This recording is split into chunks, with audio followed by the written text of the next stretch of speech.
Verleden jaar ben in onze provincie 134 boten stellen en 350 boten boordmotoren.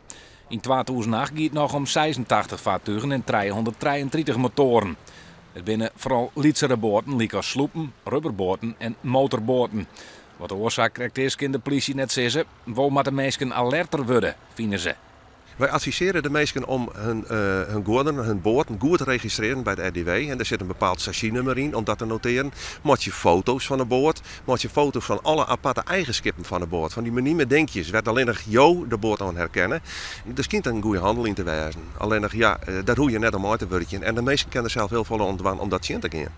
Vooral in Ljouwert en Snits binnen de dieven actief. In de Haatstad waren vliniers Sontje boten stellen, in Snits 16. De toenemende criminaliteit in de watersport zorgt ervoor dat ze het bij Antares in woord zijn een stuk drukker krijgen.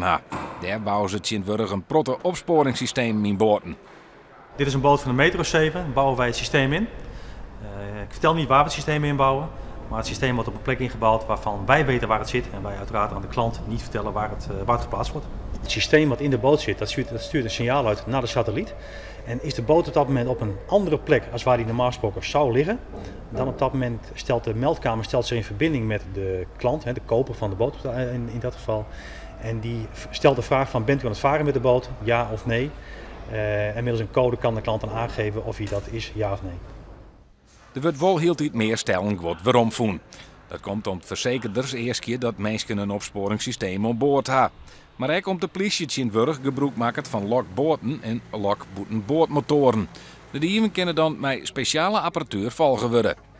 Nou, dat is heel succesvol geweest. We hebben vorig jaar in ieder geval een 16 aanhoudingen met dingen. Dus wat dat betreft, dat werkt het ontzettend goed. De politie zet de lokmiddels in de hele provincie in.